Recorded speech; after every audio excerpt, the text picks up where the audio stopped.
पण आता पवार साहेबांच्या विरोधी गेले, म्हणून त्या ठिकाणी नवे चेहरे आणून त्यांना उभा करण्याचं काम मागच्या 4 महिन्यात आम्ही सतत केले. लोकसभेच्या निवडणुकीच्या आधी लोक म्हणायची जयंत पाटील तुम्ही चूक करताय, शरद पवारांच्या बरोबर थांबण्यात तुमचा काही फायदा होणार नाही, तुम्ही पुढे भविष्य काळात अडचणीत घ्या. काय होईल ते आता किती वर्ष आपण कायम सत्तेत राहिलं पाहिजे असं आहे का म्हटलं, जरा आत काय होणारच म्हटलं. नाही म्हटले तुम्ही सरकारमध्ये या, मंत्री व्हा, तुमच्यासाठी एक जागा ठेवलेली आहे, तुम्ही म्हणा तुमच्या आवडीचं खातं द्यायची व्यवस्था आम्ही करतो, पण तुम्ही इकडं आलं पाहिजे. मी त्यांना अतिशय नम्रतेने सांगितलं की तसं करणं समाजाला मान्य होणार नाही, लोक काय म्हणतील याचा विचार करून माणसाने राजकारणात वागायचं असतं, लोक शिव्या देतील असं कधीच आयुष्यात करू नये. त्यामुळे मला काही ह्या मार्गाने येता येणार नाही. लोकसभा झाली, लोकसभेत उमेदवार मिळणार नाही तसे लोक सांगायचे, पण हुडकून हुडकून हुडकून उमेदवार काढले आणि 10 पैकी 9 एक जरा 2000 पिपाणी वाजली जरा जास्त त्यामुळे चुकली, नाहीतर 9 ठिकाणी आम्ही निवडून आलेल्या पडलेल्या उमेदवारापेक्षा जास्त आम्ही मतं घेतली.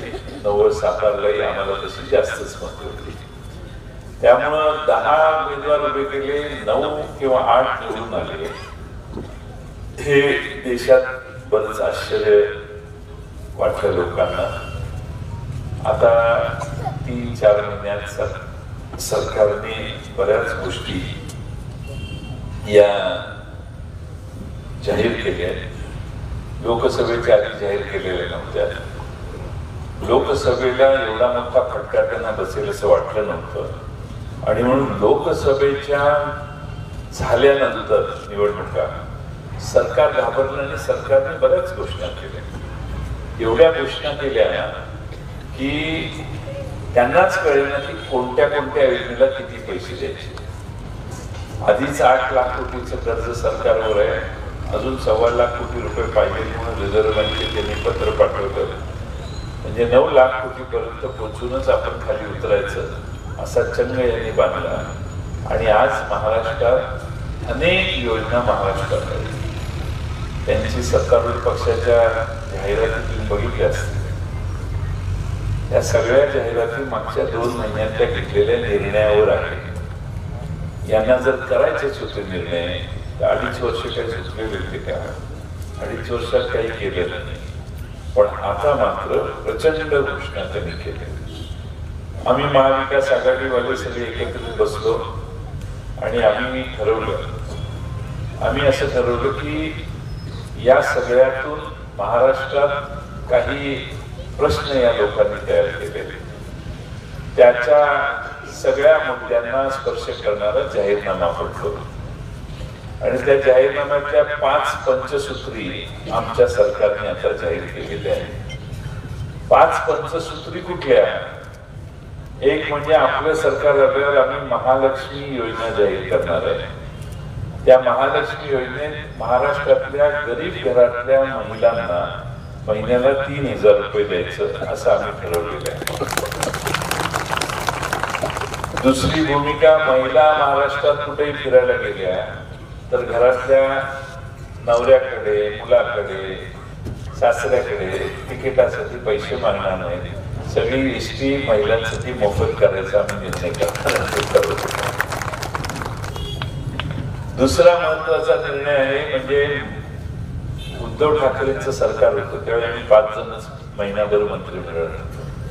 त्यावेळी आम्ही महाराष्ट्रामध्ये, माझ्याकडे अर्थ खातं होतं, त्यावेळी महाराष्ट्रामध्ये आम्ही महाराष्ट्रातल्या शेतकऱ्यांना कर्जमाफी 2 लाख रुपयापर्यंत दिली आणि रेग्युलर ती कर्ज फेडतील त्यांना 50,000 रुपये द्यायचं त्यावेळी ठरवलं. मधल्या काळामध्ये सोयाबीनचे दर पाक घसरले, कापसाचे दर घसरले, कांद्याला न्याय केंद्र सरकारकडून मिळाला नाही. इथेनॉल ज्यूस पासून, रसापासून इथेनॉल तयार करण्याच्या धोरण सरकारने जाहीर केलं पण साखरेचे दर वाढायला लागले म्हटल्यावर त्यांनी चटकन ते धोरण रद्द केलं. त्यामुळे परिणाम झाला की आपल्या साखरेचे दर 4300-4400 रुपये गेले असते, ते 3500-3600 रुपयालाच साखरेचे दर पुन्हा थांबले. आणि म्हणून महाराष्ट्रामध्ये शेतकऱ्यांना फार चांगले दिवस आहेत असं कोणी म्हणत असेल तर ते चुकीचं आहे. आणि म्हणून अडचणीत असणाऱ्या शेतकऱ्याला पुन्हा मदत करायची म्हणून महाविकास आघाडीने ठरवले की आपलं सरकार आलं तर महाराष्ट्रामध्ये 3 लाख रुपयापर्यंतची कर्जमाफी महाराष्ट्र सरकारकडून देण्यात येईल. आमच्या पहिल्या 15 आम्ही हा निर्णय घेऊ अशी आमची भूमिका आहे. कारण महाराष्ट्रातल्या वेगवेगळ्या आपल्या भागात परिस्थिती वेगळी आहे, विदर्भात वेगळी आहे, खानदेशात वेगळी आहे, मराठवाड्यात वेगळी आहे. त्यामुळे हे निर्णय करणं आवश्यक आहे. लोकाग्रहास्तव आम्ही ही भूमिका घेतलेली आहे. असे बरेच निर्णय आहेत. तुम्ही जाहीरनामा वाचला तर तुमच्या लक्षात येईल. आता बिबट्याचा त्रास व्हायला लागलाय म्हणून मुद्दामून एक मुद्दा करता की दिवसा शेतकऱ्यांना वीज देण्यासाठी आम्ही विशेष गुंतवणूक करू आणि दिवसा शेतकऱ्यांना वीज जर दिली तर संध्याकाळनंतर रानात जायची कुणाला गरज राहणार नाही असा प्रयत्न पुढच्या 2-3 वर्षात आम्ही करू. कारण बिबट्यांची संख्याच एवढी वाढलेली आहे की सामान्य माणसाला एकटं दुखतं तर रानात यायला आणि जायलाही आता भीती वाटायला लागली. अशा अनेक गोष्टी आम्ही आमचं सरकार आल्यानंतर करू अशी आमची सगळ्यांची भूमिका आहे. महागाई किती वाढलेली आहे ही तुम्हाला माझ्यापेक्षा जास्त माहिती आहे. 500 रुपयानं तेल परवा म्हटल्या काळात वाढलं. दिवाळी 20,000 रुपयाची 30,000 रुपयाला आपल्याला खर्च करूनही सरळ झाली नाही. अशा वेगवेगळ्या गोष्टी तुमच्या आयुष्यात तुम्ही तोंड देत आहात. सरकारने GST लावलेला आहे आणि तो GST लावताना एवढा मोठा GST लावलेला आहे. काल परवा माझ्याकडे कोणीतरी बुलेट घेऊन आलं, रेड्डी अण्णांचा आपला कार्यकर्ता. मी त्याला म्हटलं कितीला? नारळ फोडायला आला होता. तर त्याला म्हटलं कितीला? तो म्हटला 2.25 लाखाला. मागच्या वर्षी 1.5 लाखाला, 2 वर्षापूर्वी 1.5 लाखाला असणारी बुलेट आता 2.25 लाखाला आहे.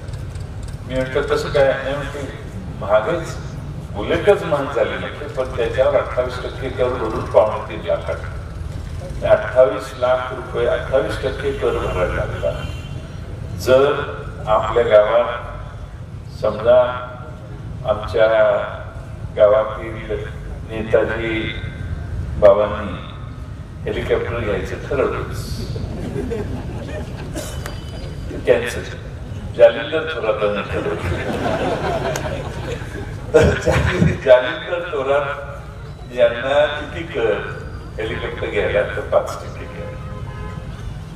2 चाकी 4 चाकी घेणारा मध्यमवर्गीय माणूस याने 24% आणि 28% भरायचे. पण हेलिकॉप्टर घेणाऱ्याला 5%, म्हणजे श्रीमंत माणसांना कमी कर असाही त्याचा अर्थ होतो. हे विसरून चालणार नाही. बऱ्याच गोष्टी आहेत सांगायला, भरपूर आहेत, पण मी त्याच्या पलीकडे जाऊन आपल्याला एक विनंती आज करतो की मला तुम्हीच नेहमीच वाळवे गावाने समर्थन दिलेले आहे आणि तुमच्या सगळ्यांच्या आशीर्वादाने मी महाराष्ट्राच्या विधानसभेत अनेक वेळा गेलेलो आहे. यावेळी देखील मी वातावरण बघतोय तर विरोधी बाजूने एकास एक केल्यानंतर देखील आपल्या मतदारसंघामध्ये तुमचा मला पाठिंबा देण्याचा मनोदय बऱ्याच गावामध्ये मोठ्या प्रमाणात आहे आणि त्यामुळं माझा अंदाज आहे की बऱ्यापैकी चांगल्या मताधिक्यानं तुम्ही मला विजयी करण्यासाठी मदत कराल. आपल्या सर्वांनी 1990 साली मी राजकारणात आलो. एक नवीन तरुण मुलांना माहीत नसेल, गिरीश तात्यांना माहिती आहे, बापूंचं निधन झालं त्यावेळी मी 21 वर्षे माझी पूर्ण झालेली. या साखर कारखान्याचा संचालक होताना माझी पंचायत होती की मी 21 वर्षाचा नव्हतो. त्यावेळी कुणाच्या लक्षात नाही आलं, निघून गेलो आणि संचालक झाल्यानंतर इलेक्शन झाल्यावर मी संचालक झालो आणि बापूंच्या सगळ्या समर्थकांनी मला कारखान्याचं अध्यक्ष केलं. हे 1984 साली झालं. 84 ते 24 किती वर्ष झाली? 40 वर्षाचा हा प्रवास. आणि या 40 वर्षात वाळवे गावाने अनेक प्रसंगात मला फार मोठी साथ दिली. या मतदारसंघाने मला साथ दिली. आता 40 वर्षापूर्वी तुम्ही आशीर्वाद दिला, 90 साली तर मला आमदार केलं, तेव्हा लावलेलं रोपट आता फळ देण्याच्या मार्गात आहे. त्यामुळे आता घोटाळा करू नका. आता आपल्या हातातून अशी आलेला घास जाईल, म्हणून तुम्हा सर्वांचा आशीर्वाद जरा मोठा असावा. आणि तो आशीर्वाद जर मिळाला तर मला विश्वास आहे की महाराष्ट्राच्या विधानसभेत महाविकास आघाडीचा मेजॉरिटी येईल असं चित्र आहे. बऱ्याच ठिकाणी मी जाऊन आलो. आता मागच्या 2 दिवसात जरा जास्त सुरू झालेलं आहे बऱ्याच ठिकाणी, आणि एवढा पूर व्हायला लागलेला आहे. आपला पराभव होतोय म्हणून एवढा पूर चालू आहे समोरच्या बाजूने की थोडीशी विचलितपणा काही ठिकाणी आला असेल, येणार नाही असेल. पण तरी देखील लोकसभेला हे सगळं करून बघितल्यावरही लोकांनी महाविकास आघाडीच्या पारड्यात आपलं झुंजतं माप दिलं. तसंच माप यावेळी शरद पवार साहेबांच्या, उद्धव ठाकरेंच्या आणि काँग्रेसच्या राहुल गांधींच्या मागे देतील असा मला विश्वास आहे. आपली भूमी ही लढणाऱ्या लोकांची भूमी आहे. क्रांतिसिंह नाना पाटील हे या भूमीतनं पुढे गेले. कासेगावला आमचे बाबूजी पाटणकर होते. इथं नागनाथ अण्णांनी स्वातंत्र्य लढ्यात मोठं काम केलं. अनेक स्वातंत्र्य सैनिक आपल्या भागात होते. त्यांची कायम भूमिका ही राहिली की जातीयवादी पक्षाच्या जवळ आपण जायचं नाही, जातीयवादी पक्षाला जवळ येऊन द्यायचं नाही. मला आठवतं की नागनाथ अण्णांनी कायम ते पाळलं.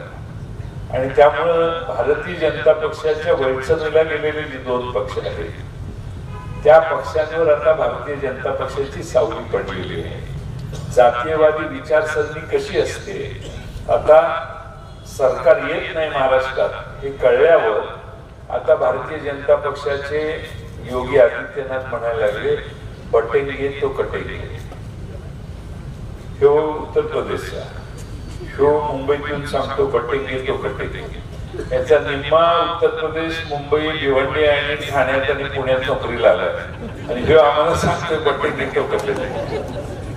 एलॉन मस्क नावाचा एक प्रसिद्ध उद्योगपती आहे अमेरिकेत. तो आता काय चर्चा करतोय माहितीये का?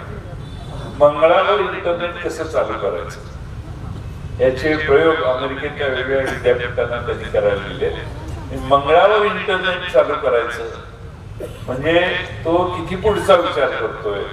आणि अमित शहा आणि योगी आदित्यनाथ भारताला मागं न्यायला लागल्यात. 18व्या शतकात काटणी की भाषा थी, आता काटणी की भाषा नाही, आता पडेंगे तो बडेंगे अशी भाषा पाहिजे. पडलो शिकलो तर पुढं प्रगती करू, काटाकाटी करून कोणाचाही फायदा होणार नाही. आणि म्हणून माझी आपणा सगळ्यांना विनंती आहे की एवढा यांनी भ्रष्टाचार केलेला आहे. यांनी छत्रपती शिवाजी महाराजांच्या पुतळ्यालाही सोडलं नाही. मालवणमध्ये पुतळ्यामध्ये देखील भ्रष्टाचार केल्यामुळे 8 महिन्यात तो पुतळा कोसळला. आणि म्हणून आपल्या सर्वांना माझी विनंती आहे की उद्याच्या 10 तारखेला आपण सगळ्यांनी ताकदीनं तुतारी वाजवणाऱ्या माणसाच्या चिन्हावर मतदान करा. या गावात 20 तारखेला या गावामध्ये अतिवृष्टी झाली. आपल्या द्राक्ष बागायतदारांचं 70% द्राक्ष बागायतदारांचं नुकसान झालं, त्यांना फटका बसला. मी महसूल विभागाला कळवलं होतं, जिल्हाधिकाऱ्यांनी कळवलेलं की आमच्या भागातल्या द्राक्ष बागांचा ताबडतोब पंचनामा करा. पण मागच्या आठवड्यात मला माहिती मिळाली की वाळव्याचा पंचनामाच केलेला नाही त्यांनी जिल्हाधिकाऱ्यांशी मी बोलल्यावर त्यांनी तिकडच्या पलीकडच्या तासगाव तालुक्याच्या पलूस तालुक्याचे पंचनामे झाले. याही तालुक्याचे पंचनामे करायला मी आजच सकाळी पुन्हा प्रांत आणि कलेक्टर यांच्याशी विनंती केलेली आहे. तिकडचं केलं, इकडचं का नाही केलं? कारण आज इकडे येणार म्हटल्यावर मला गावात एक मेसेज आला साहेब आमचे हे झालेले नाही, पंचनामे झालेले नाही. त्या पंचनाम्याचा पाठपुरावा नक्की आपण करू. आज आपण सगळे मोठ्या संख्येने आल्यात. दिलीप तात्यांनी भाषण केल्यावर जास्त काही बोलायची काही गरज आहे असं मला वाटत नाही. मला खात्री आहे की वाळवे गावातले समस्त मित्र आमचे मला आशीर्वाद देतील. आपण सगळेजण एकीनं या गावाचा विकास करू. आपल्या गावाच्या विकासासाठी, पुढचं पाऊल टाकण्यासाठी, प्रगती करण्यासाठी, आपल्या भागातल्या लोकांच्या आणि वाळवे तालुक्याच्या अधिक प्रगतीसाठी आपलं मत पुन्हा एकदा मला आपण द्यावं ही विनंती करतो आणि पुढे जाण्यासाठी आपल्या सगळ्यांची रजा घेतो. धन्यवाद. धन्यवाद साहेब. या ठिकाणी येणाऱ्या 20 तारखेला तुतारी वाजवणारा माणूस